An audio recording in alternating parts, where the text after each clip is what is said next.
काही पालक विश्वास ठेवतात माझ्यावर की नाही सर म्हणतात ते बरोबर आहे, पण काही पालक हे जास्त अग्रेसिव्ह होतात की का असं का नाही. मी त्यांना समजून सांगण्याचा प्रयत्न करतो.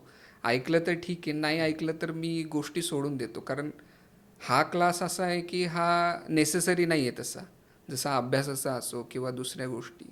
असं काहींना वाटत असेल सर इसेन्शियल नाही आहे, परंतु जो आपला विषयच आहे की ह्याचा कसा मुलांच्या सर्वांगीण विकासावरती ह्याचा फायदा होतो. पण मला ही जादू ज्या पालकांना कळली तेच कळलं. माझ्याकडे टिकले. येस येस, पण करेक्ट. जे नुसतं ग्लॅमर किंवा ह्याच्याकडे बघून आले आणि सोडला क्लास, तर मी फार म्हणजे मला वाईट वाटतं. कारण मी त्या मुलावर वर्षभर मेहनत मेहनत घेतलेली असते, घेतली. मी ऑब्झर्व करत असतो. म्हणजे जेव्हा क्लास नसेल तरी पण त्याच्या वागण्यातून मी ऑब्झर्व करत असतो या सगळ्या गोष्टी. आणि जेव्हा रिझल्ट द्यायची वेळ येतं तेव्हा पालक बॅकआउट करतात, तर तेव्हा थोडंसं वाईट वाटतं. पण शक्यतो माझा हाच फ्लो असतो की मुलं चांगली दिसली पाहिजे, त्यांना त्या पद्धतीने रोल मिळाले पाहिजे, आणि मग त्या सगळ्यात मग नाटकाला बक्षीस मिळवणं, हे करेक्ट करेक्ट. तिथपर्यंत पोचणे. कारण हे टीमवर्क आहे ऑब्व्हियसली. आणि टीमवर्क म्हणजे खूपच टीमवर्क आहे, हे एकट्याने माझ्या तर कधीच शक्य झालं नसतं. या सगळ्यात मोठी ताकद पण पालकच आहेत, बरं म्हणजे बरं. नुसती मुलं नाही आहेत.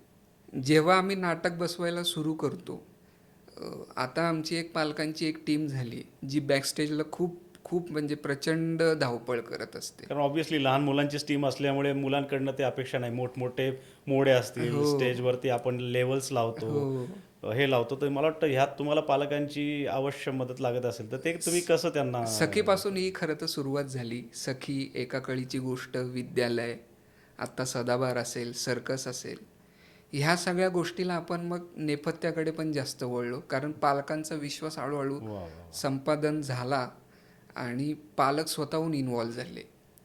काही काही पालक तर म्हणजे अक्षरशः मागचा पुढचा विचार न करता फक्त बॅकस्टेज ह्या गोष्टीसाठी इतकी धावपळ करत वा असतात. वा. जेव्हा मी नाटक बसवतो तेव्हा 3-4 पालक जे आपला आर्ट टीम आहे ते येतात की मला विचारतात की तुम्हाला काय हवं आहे, मला असं असं हवं आहे. आणि वा ते वा. त्या पद्धतीने काय बनवून म्हणतात आणतात, त्याला करून अंमलात घेतात. आणतात त्या गोष्टी. मला जसं हवं आहे तसंच ते. वा वा वा. थोडी पण हिचकिच, मी जरासं जरी त्यांना म्हटलं ठीक आहे, ठीक आहे नका म्हणू, काय हवंय मला, म्हणजे क्या मलाच बात कधी आहे. कधी दडपण येतं की म्हणजे पालक इतके इन पॅशनेटली काम करतात. वा वा आणि वा. मग ते नाटक पण छान दिसतं. कारण बालनाट्यामध्ये जरी बालनाट्य झालं तरी आपण तो पायंडा तोडलाय की खोटी झाडं किंवा कटआउट लावले वगैरे, हा आपण पायंडा तोडलाय. जेवढं रिअलिस्टिक आपल्याला नेपथ्यामध्ये पण करता येईल तेवढं आपण आणण्याचा प्रयत्न वा करतो. वा वा. आणि नेपथ्यामधलं मला काहीही कळत नाही. पण हे पालकांनी माझ्यासोबत राहून राहून, मी सांगतो ना की मी जरी निगडीत क्लास घेत असलो तरी जे बाकीचे बालनाट्य स्पर्धांमध्ये जी नाटकं हम्म, येतात, हम्म, हम्म. तर ते मला स्वतः हे करतात की खरंच तुझे पालक म्हणजे आहेत ना, तू काही नाही कमावलं पण हे कमावलं. हे आणि मग कळलं. मला तेव्हा ऐकून इतकं भारी वाटतं ना की खरंच आहे. नाही, ही खूप मोठी गोष्ट आहे सर. कारण पालकांना तुम्ही एवढं सोबत घेऊन आणि त्यांचा उत्स्फूर्त प्रतिसाद आहे, उत्स्फूर्त त्यांचं तुम्हाला सहकार्य आहे, खूप मोठी जमेची बाजू आहे. आणि मी अनेक बालनाट्य स्पर्धासुद्धा पाहिलेल्या आहेत. त्यामध्ये फार रेअरली असं चित्र दिसतं की कुठले तरी पालक येतात. मला वाटतं रेअरली म्हणण्यापेक्षा मी एकही पाहिलेलं नाही तसं उदाहरण की पालक येतात किंवा मोठे कोणी दादा दादा म्हणजे मोठी मंडळी आहेत की ते सहकार्य करायला आहेत. मला वाटतं तीच मुलं त्यांचं सगळं करत असतात आणि अति लहान मुलं मी पाहिलेली आहेत.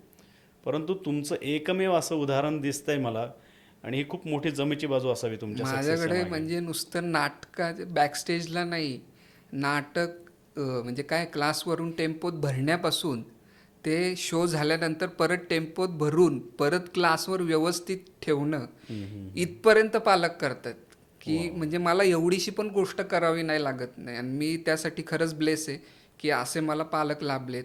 काही येतात जातात ते ठीक आहे, पण जे टिकलेत ते म्हणजे अशा ह्यानी टिकलेत ना की ते तुटूच नाही शकत. वा वा वा. नुसतं आणि ते हा विचार नाही करत की माझ्या मुलाला काय मिळतंय किंवा काय नाही मिळते. ते हा विचार करतात की नाटक कसं दिसतंय आपलं किंवा वा कसं होतंय. आणि शोच्या काळातलं जी काही जादू असते ना, सगळ्यांच्या अंगात संचारलेलं असतं. मला वाटतं ते पण तो त्यांचा जो सुटलेला काळ आहे, कदाचित ते पण ते अनुभवत असतील त्या निमित्ताने आणि त्यांच्याही त्या आठवणी जागृत होत असतील, कदाचित ते मोटिवेशन त्यांना मिळत असावं. खरंच आहे. काही म्हणजे 3-4 पालक असे आहेत की सर आम्हाला जे मिळालं नाही ना ते आता आम्ही भले आम्ही बॅकस्टेज का करत असणार, पण जे एकतर एकांकिका असते त्यामुळे 10 मिनिटात सेट लावणं, नाटक करणं, परत त्या वेळेत बाहेर काढणं, तो 1 तास जो होतो त्यात जी काय मजा येते. आणि पालक म्हणजे 0 मिनिटात सेट गायब असतो, म्हणजे नाटक झाल्यानंतर वेळ नको जायला. आणि ते स्पर्धा म्हटलं तर सर तो कालावधी पण होत असेल की त्या कालावधीत तुम्हाला तो सेट काढायचा, लावायचा, हे पण मोठं आव्हान असेल. आणि ते मला वाटतं ह्या टीम वर्कमुळे ते सहज साध्य होत असेल. एवढी नाटकं आम्ही केली सखीपासून. एकाकाळीची गोष्ट असू दे, एकाकाळीची गोष्ट हे माझ्या आयुष्यातलं फार महत्त्वाचं नाटक आहे, कारण त्या नाटकाने मला खूप काही काही दिलं. एकाकाळीचं नाटक लिहिताना आम्ही विद्यालय केलं होतं, पण ते जास्त शो नाही झाले. आणि मग नंतर ती स्क्रिप्ट वाया जायला नको म्हणून आम्ही त्याचा फक्त पॉईंट ऑफ व्ह्यू बदलला. आणि मुलींना पहिल्यांदा पिरियड्स येतात ह्याच्यावर आम्ही नाटक केलं होतं. पहिला शो होता डोंबिवलीला, काहीही नव्हतं, म्हणजे सेटचा गोंधळ होता. फक्त लिखाण, अभिनय आणि दिग्दर्शन ह्या 3च गोष्टी होत्या. बाकी सगळ्याचा गोंधळ होता. म्हणजे आणि खूप नेपथ्याबद्दल म्हणताय का तुम्ही? खूप गोंधळ होता. कारण लाईटवाला त्यांनी रिहर्सल बघितली नव्हती. तो पहिला अशा शो. पद्धतीने गोंधळ म्हणताय म्हणजे रंगीत तालीम इन शॉर्ट झाली नव्हती बाकीच्यांची. म्युझिक पण नव्हतं. अरे बापरे. पार्श्वसंगीत ज्याला आपण म्हणतो बरं, ते पण नीट नव्हतं. बर बर. या सगळ्या गोष्टी होत्या. फक्त कॉन्फिडन्स ह्याच्यावर होता, लिखाण, मुलांचा अभिनय आणि दिग्दर्शन. दिग्दर्शन म्हणण्यापेक्षा मुलांचा अभिनय ह्याच्यावर जास्त, या 2च गोष्टीवर होतो. शोची वेळ आली त्या क्षणापर्यंत काही नव्हतं. बर. सगळ्यांना एकत्र केलं, म्हटलं काही गोंधळ हे करू नका. कुठल्या सीनला हे फक्त डोक्यात ठेवा की कधी सेट इन होईल, आउट होईल, एवढं फक्त डोक्यात ठेवा, बाकी सगळं करू. रोहिणी हट्टंगडी यांच्या काय म्हणतात त्याला, त्यांना समर्पित होता तो. अच्छा. ती बालनाट्य ते बालनाट्य स्पर्धा. आणि त्या दिवशी त्या आल्या होत्या. त्या स्वतः आल्या होत्या. वा वा वा, क्या बात आहे. आणि माझं एक स्वप्न होतं की रोहिणी हट्टंगडी यांच्याबरोबर काम करावं आपण. वा वा वा वा. शो इतका चांगला झाला की ऑडियन्स नुसतं, त्यात एक छोटासा किस्सा पण झाला होता. तो म्हणजे तो नाही सांगत मी. नाही करा ना शेअर सर आमच्या प्रेक्षकांसाठी. एक छोटासा किस्सा असं झालं होतं की नाटक म्हणजे मुलं, सुरू झालं नाटक, मुलं एकदम त्यांच्या रोलमध्ये इन्व्हॉल्व होती. मी म्युझिक करत होतो, मी फक्त ऑडियन्सला मागून बघत होतो. ऑडियन्स सगळे असे होल्ड होते नाटक बघताना. पिन ड्रॉप सायलन्स होता, पिन ड्रॉप. आणि फक्त जे आमची लीड होती देवश्री, ती फक्त मोनोलॉग म्हणत होती. आणि खटकन स्पॉट फुटला आणि एक काच खाली, एक तन्वी म्हणून मुलगी होती, तिच्या डोक्यात काच पडली. बापरे. सगळे शॉक झाले, म्हणजे काय करावं काय नाही. सगळं जजेस होते, त्यांनी थांबवलं की थांबा हे करू नका. तो जरा गोंधळ झालं, पण तिथं मला मुलांची, माझ्या म्हणजे मला इतकं प्राऊड फील वाटलं की मी फक्त ओमला म्हटलं की इथून सुरू कर. म्हणजे मी त्याला फक्त असं केलं, सांगितलं नाही. त्यांनी तो डायलॉग म्हटला, ह्या डायलॉगपासून का. मी फक्त एवढं केलं. मला तो एवढा कॉन्फिडन्स होता की मुलं परत तयार होती. एवढा सगळा इन्सिडेंट्स घडला तरी मुलं परत तयार होती. आणि तिथून नाटक परत सुरू झालं. जे काय जयवंत वाडकर परीक्षक होते, राधिका देशपांडे परीक्षक होते, आणि अजून एक जण होते, त्यांना इतकं नाटक आवडलं की. आणि त्यानंतर एवढा सगळा गोंधळ असताना मग आमचं 3रं प्राईज आम्हाला मिळालं होतं. म्हणजे माझ्यासाठी ती फारच मोठी गोष्ट होती. That's great thing. हो. आणि राधिका देशपांडे मला म्हटलं की हे सेट बीट ह्या गोष्टीमुळे तुमचं 3रं आलं, पण माझ्यासाठी नाटक पहिलं होतं.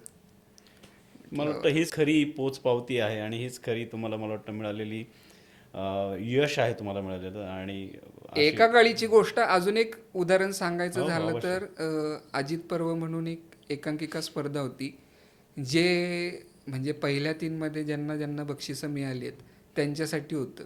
तर मला त्यांच्याकडून स्वतःहून फोन आला होता की एका काळीची गोष्ट उतरवा. म्हटलं अहो लहान मुलं आहेत. नाही उतरवा. मग मी उतरवलं. आणि त्या वर्षीचे सगळ्या मातब्बर एकांकिका त्या स्पर्धेमध्ये होते. म्हटलं आपलं कुठं निभावं लागणार आहे. त्या ह्याच्यात उत्तेजनार्थ 4थं पारितोषिक एका कळीची गोष्ट मिळालं होतं. बापरे, क्या आणि बात. सगळे मातब्बर कॉलेज होते, संस्था होत्या त्या पुण्यातल्या त्या पण, पुण्यात नगरवरून होते, कोल्हापूरवरून होते, जे जे जिकडे जिकडे पहिल्या 3 मध्ये होत्या त्या सगळ्या अशा 22 का 28 एकांकिका होत्या. वा वा. सगळे महाविद्यालयीन कलाकार. बापरे. माझी फक्त लहान मुलांची टीम. आणि त्या ह्याच्यात आम्हाला 4था क्रमांक मिळाला होता. ते नाटक इतकं स्ट्रॉंग पण होतं आणि मुलांनी ऍक्च्युली ते इम्प्लिमेंट तसं केलं म्हणून ते नाटक लोकांपर्यंत पोहोचलं. असे खूप किस्से आहेत. आता सर्कसचं तुम्हाला सांगायचं झालं तर सर्कस पण असंच एक माझं नाटक ओके. की 6, 7, 9 शेवटचा मुलगा मला वाटतं 9 वर्षाचा असेल. बर. आत्ताची जी शेवटचा म्हणजे मोठा मुलगा जो आहे सगळ्यात 9 वर्षाचा आहे. 9 वर्षाचा. बापरे बापरे. ह्यांना घेऊन बर, माझा पुढचा प्रश्न आहे पण मी ह्यानंतर विचारतो.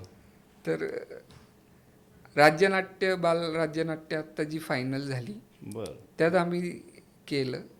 मला वाटतं 46 बालेकांकिका होते. बर. त्यात सगळी माझी छोटी छोटी मुलं. त्यातही आम्ही म्हणजे त्या मुलांनी फायनलमध्ये 4था क्रमांक मिळवला. काय बोलताय. आणि जेव्हा आम्ही फायनलला गेलो हां. तेव्हा फक्त माझीच मुलं लहान होती. अरे बाकी वा. सगळे 7वी 8वी 9वी असे. म्हणजे तिथं आम्हाला काही मिळालं नाही पण मुलांनी 46 मधून नंबर काढला हेच माझ्यासाठी खूप मोठं गोष्ट. तुम्ही म्हणताय सर की 9 वयापर्यंतची 9व्या वर्षापर्यंतची लहान मुलं आहेत सर, त्यांना मराठी कुठनं वाचता येत असेल एवढं, त्यांना स्क्रिप्ट कुठे वाचता येत असेल, हे सगळं तुम्ही कसं काय साध्य करता. यात खरं तर पालकांचा पण टास्क असतो. मी मुलांकडून म्हणून घेतो की असा असा डायलॉग तुम्ही म्हणायचा वगैरे ह्या पद्धतीने. ब्लॉकिंगच करताना आपण काय होतं मुलांना एक लय लक्षात राहते. ती लय लक्षात राहिली ना की मुलांच्या तो डोक्यात तो डायलॉग बसतो व्यवस्थित. पण मग घरी जाताना मग पालकांना म्हणतो तुम्ही फक्त घ्या, ओके. तो त्याच्या पद्धतीने म्हणू दे, त्याला तुम्ही ब्रेक नका करू, पण तो जो काय म्हणतोय त्या पद्धतीने त्याला म्हणू दे. मग इथे आल्यावर त्याच्या लक्षात राहतं की इथं आल्यावर म्हणजे इथपर्यंत आपण येत असो तर आपल्याला हा डायलॉग म्हणायचा आहे. ते असं करत करत ते नाटक बसतं. पाठांतर म्हणजे हा खूप वेगळा मुद्दा आहे खरं तर. पण मी जास्त ब्लॉकिंग बसवतानाच त्यांना ते लक्षात राहील ह्या पद्धतीने. मग त्यांना ते बरोबर कळतं इथपर्यंत आपल्याला हा डायलॉग म्हणायचा, इथं उभं राहिल्यावर आपल्याला हा डायलॉग म्हणायचा. त्या पद्धतीने होतं कारण लहान मुलांबरोबर तसंच काम करावं लागतं. आता तुम्ही एवढ्या लहान मुलांबरोबर काम करता तर मला खूप बेसिक क्वेश्चन होता, तुम्ही शिस्त आणि मज्जा ह्याच्यातली सांगड कशी घालता. कारण ही मुलांना तसं सोपं नाही आहे. म्हणजे नुसती शिस्त लावायला गेला तर ही शिस्त होत नसतात, त्यांना त्यांच्या कलेनी पण घ्यावं लागत असत. तर हे आव्हान तुम्ही कसं करता. हा प्रश्न का विचारतोय कारण तुम्ही म्हणता की तुमची नाटकं ही कमीत कमी 10 ते 15 मुलांना घेऊन तुम्ही करता. तर हे आव्हान सोपं नाही. हे कसं तुम्ही ताळमेळचं काय करता. मी फक्त हाच एक नियम ठेवला आहे की नाटक बसवताना किंवा मी काही शिकवतानाच मी कडक होतो. पण जेव्हा मी काही करत नाही आणि मुलं तेव्हा मी अजिबात त्यांना बघत पण नाही त्यांच्याकडे की तुम्ही काय काय करताय. करता. कारण तो समतोल आपल्याला राखावा लागतो. जर प्रत्येक वेळेस आपण काय म्हणतो हां तू असंच केलं पाहिजे तसंच केलं पाहिजे तर मुलं एका पॉईंट नंतर इरिटेट होतात. बरोबर. पण जेव्हा त्यांना मस्ती घालायची मी त्यांच्याकडे बघतही नाही तुम्ही काय मस्ती घालताय. क्लासमध्ये एवढ्या सगळ्या वस्तू आहेत की कपाटातून हे काढणार, बंदूक काढणार, इकडे खेळणार, काही माझ्या टेबलवर वर चढणार, खुर्चीवर बसणार. मला कधी कधी मी बसू का नको असं होतं. बसा बसा तुम्ही. म्हणजे तिथं मी काय बंधन नाही की ही माझी खुर्ची आहे, माझं टेबल आहे, इथं मुलांनी यायचं नाही. अशी बंधनं टाकली तर मुलं शिकत नाही आणि मग त्यांना तर काय म्हणतात एक मोकळी का असते. हां तर तो एक आपण हे करतो. मग तुम्ही काही करा. जी सहजासहजी आईबाबांकडनं जी मोकळी मिळत नाही कदाचित तुम्ही ते त्यांना देता. आणि त्याच्यामुळेच ही मुलं ज्यावेळेस तुमचा क्लास मला वाटतं विकेंडला असतो तर विकेंडची खूप आतुरतेने वाट पाहत असतील आणि कधी विकेंड येतोय, कधी परत क्लासला जातोय. आणि त्याबरोबर मला वाटतं तुम्ही त्यांना सांगत असाल की आठवड्याभर पण तुमचा अभ्यास झाला पाहिजे आणि शनिवार रविवार मग परत आपल्या क्लासला आलं पाहिजे त्याच नव्या एनर्जी. आत्ताचाच एक किस्सा आहे की काल म्हणजे खरं तर रविवार होता. मी सुट्टी दिली काही कारणास्तव. मी खूप वेळाने सुट्टी दिली कारण मी एक तर सुट्टीही देत नाही कारण मुलं त्या आशेने बघत असतात. मी अचानक टाकलं शनिवारी की उद्या सुट्टी असेल. विदिन ए सेकंड मला फोन आला. आर्यश भारती त्याचं नाव आहे. बरं. तुम्ही क्लास का सुट्टी दिली आहे. म्हटलं अरे असं असं प्रॉब्लेम आहे थोडासा मला जाऊन. मग तुम्ही असं का केलं. अरे म्हटलं मला तिथं जावंच लागणार आहे म्हणून मला सुट्टी द्यावी वाटली. मग त्याच्या वडिलांनी त्याला समजवलं, नाही नाही नाही नाही, असं असं कर वगैरे, सर तुम्ही एक्स्ट्रा क्लास घ्या वगैरे, त्याला त्याची समजूत काढली. क्या बात तर आहे. तेव्हा मला इतकं दडपण आलं की बापरे, मुलं एवढ्या आशेने बघतात. अशी खूप मुलं आहेत की आई वडील गावाला गेलेत, ते दुसऱ्यांकडे राहिलेत पण क्लास नाही बुडवलाय. अशी खूप मुलं आहेत म्हणजे. आणि मला कधी कधी मग छान वाटतं ऐकायला की वा, वा. मुलं तेवढ्या आपुलकीने, हा आतुरतेने अपेक्षेने पण दोन्ही बघतायत गोष्टी. आपल्याकडे.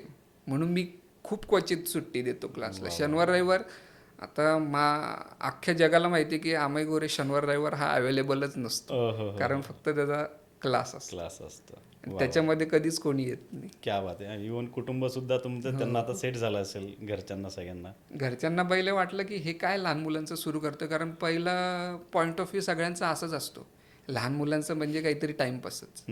हा एक जो बघण्याचा दृष्टिकोन आहे ना, हा खरं तर खूप चुकीचा खूप गरजेचं आहे आणि बदलणं, कारण आता ही पुढचं फ्युचर आहे आपलं, तर त्यांना योग्य दिशेला त्यांचा विकास करणं हे खूप गरजेचं आहे. पण मी म्हणजे जेव्हा मी सुरू केलं तेव्हा म्हटलं की मी 3 मुलांवर संस्था सुरू केली. बर. मी राहायला धनकवडीला आहे, ते माझा क्लास निगडीला आहे, 35 किलोमीटर आहे का काहीतरी. One way. पण 6 महिने मी फक्त 3 मुलांसाठी येत होतो. म्हटलं नाही, एखादं म्हटलं असतं की ठीक आहे रिस्पॉन्स येत नाही आहे, द्या सोडून विषय, पण नाही म्हटलं येईल. आज बालगड रंगभूमीमुळेच मला लोक ओळखतात. क्या बात आहे. मला सगळीकडं सर, मला जो एक रिस्पेक्ट आलाय तो फक्त बालगड रंगभूमीमुळेच आलाय, किंवा मी बालनाट्य क्षेत्रात काम करतो त्यामुळेच आलाय. मग त्यानिमित्ताने प्रमुख पाहुणे म्हणून पण तुम्हाला बऱ्याच ठिकाणी बोलावणं येत असेल. तो एक खूप म्हणजे माझ्या आयुष्यातला काय म्हणतात त्याला अविस्मरणीय क्षण आहे.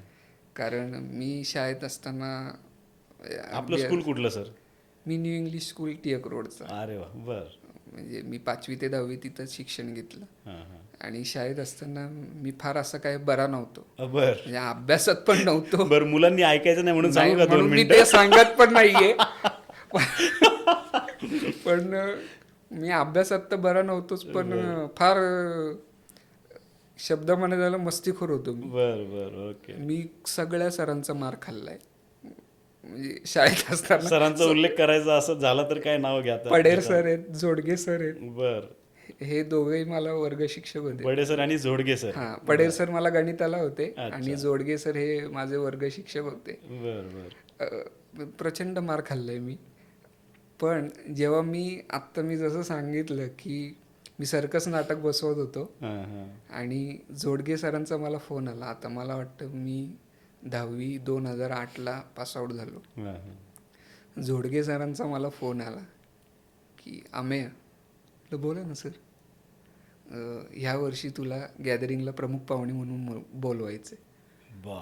मला इतकं म्हणजे मला फ्लॅशबॅकच आठवलं, कारण मी जेव्हा बघायचो की गॅदरिंग असताना जो प्रमुख पाहुणा असेल किंवा कोण, तो मध्ये बसलेला असायचा सेंटरला आणि सगळे शिक्षक त्याच्या मागे उभे आहेत, मुख्याध्यापकापासून सगळे. असं ते मला प्रश्न पडायचा, ही कोण लोक आहेत, जे काय करतात आयुष्यात असं. आणि सरांचा मला फोन आला की या वर्षी तुला प्रमुख पाहुणे म्हणून बोलवायचं चाललंय. मला 2 मिनिटं काही कळलंच नाही. आहे ना वेळ? म्हटलं आहे ना वेळ शाळेसाठी? म्हटलं कधी पण वेळ आहे. मग ते मला स्वतः दोघंही, पडेर सर आणि जोडगे सर हे दोघंही खास निमंत्रण पत्रिका द्यायला घरी आले होते. मला इतकं भरून आलं होतं तेव्हा. तो काळ माझ्यासाठी खूपच भारी होता. आणि मी शाळेत गेलो आणि सगळे जे शिक्षक होते ते सगळे, एक सर होते कुंभार सर, ते मला बॅच लावत होते प्रमुख पाहुण्याचा. दुसरे सर होते ते मुख्याध्यापकांपर्यंत मला घेऊन गेले, आत्ताचे जे आहेत त्यांच्यापर्यंत. मला ते सगळं, कारण मी जिथं जिथं मार खाल्लाय तिथं मला त्या गोष्टी सगळ्या प्रमुख पाहुणे म्हणून चाललं होतं. तो क्षण माझ्यासाठी खूप छान होता. आणि मी जेव्हा त्या खुर्चीवर बसलो आणि सगळे शिक्षक असे मागे होते, मला इतकं दडपण आलं होतं. पण हे सगळं बालनाट्यामुळे शक्य झालं. वा. नाही, हे सोपं नाही सर. मी थोडक्यात असं म्हणेल की कदाचित तुमची शाळेतली गणितं बिघडली असतील आणि सरांचा, त्यामुळेच तुम्ही बडे सरांचा किंवा जोडगे सरांचा मार खाल्ला असेल, परंतु आयुष्यातली गणितं तुम्ही खूप चांगल्या पद्धतीने सोडवताय आणि अनेक मुलांच्या आयुष्यात तुम्ही बदल घडवून आणताय. ह्या निमित्ताने ही खरी पोच पावते तुम्हाला. आणि मला वाटतं एखाद्याच्या आयुष्यात इतक्या सुंदर क्षणापेक्षा दुसरा कुठला क्षण असू शकतो